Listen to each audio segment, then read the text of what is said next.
Youth Congress പൊട്ടിത്തെറിയിലേക്ക്. President സ്ഥാനത്തെ ചൊല്ലി WhatsApp ഗ്രൂപ്പുകളിൽ പോരുമുറുകുന്നു. രാഹുൽ മാങ്കൂട്ടത്തിൽ രാജിവെച്ച് 1.5 മാസമായിട്ടും പുതിയ പ്രസിഡന്റിനെ തെരഞ്ഞെടുക്കുവാനായിട്ടില്ല. അബിൻ വർക്കിയെ പ്രസിഡന്റ് ആക്കിയില്ലെങ്കിൽ പരസ്യ പ്രതികരണത്തിനാണ് ഐ ഗ്രൂപ്പിന്റെ നീക്കം. ഇതിനായി മണ്ഡലം ഭാരവാഹികളെ വരെ ഉൾപ്പെടുത്തി വാട്സ്ആപ്പ് രൂപീകരിച്ചു. ഗ്രൂപ്പിൽ KC വേണുഗോപാലിനെതിരെയും VD സതീശിനെതിരെയും രൂക്ഷ വിമർശനമാണ് ഉയരുന്നത്. യൂത്ത് കോൺഗ്രസ് സംസ്ഥാന പ്രസിഡന്റ് നിയമനത്തെ ചൊല്ലി രൂക്ഷമായ തർക്കങ്ങളാണ് സംഘടനക്കുള്ളിൽ നടക്കുന്നത്.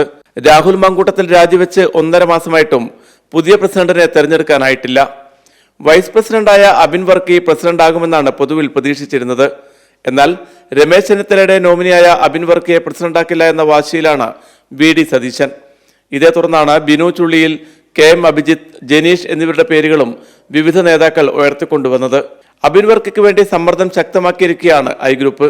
മെറിറ്റും പ്രായവും മാനദണ്ഡമാക്കിയാവണം നിയമനമെന്നാണ് ഐ ഗ്രൂപ്പ് നിലപാട്. പ്രസിഡന്റ് സ്ഥാനം ലഭിച്ചില്ലെങ്കിൽ ശക്തമായ പ്രതിഷേധമുയർത്തും. സോഷ്യൽ മീഡിയയിൽ ഉൾപ്പെടെ പരസ്യ പ്രതികരണങ്ങൾ നടത്താനും ഐ ഗ്രൂപ്പ് തീരുമാനിച്ചിട്ടുണ്ട്. ഇതിനായി മണ്ഡലതല ഭാരവാഹികളെ ഉൾപ്പെടുത്തിക്കൊണ്ടുള്ള വാട്സ്ആപ്പ് ഗ്രൂപ്പും രൂപീകരിച്ചു. അബിൻ വർക്കിയുടെ ഫോട്ടോ DP ആക്കിയാണ് പുതിയ ഗ്രൂപ്പ്. ഗ്രൂപ്പിൽ VD സതീശനും KC വേണുഗോപാലിനും എതിരെ രൂക്ഷമായ വിമർശനങ്ങളാണ് ഉയരുന്നത്. പ്രസിഡന്റ് സ്ഥാനത്തേക്ക് പരിഗണിക്കുന്ന ബിനു ചുള്ളിയിൽ, ജനീഷ്, KM അഭിജിത്ത് എന്നിവരെ നേതാക്കളുടെ പെട്ടുപിടുത്തക്കാർ എന്ന് പരിഹസിക്കുന്ന പോസ്റ്ററുകളും പ്രചരിപ്പിക്കുന്നുണ്ട്.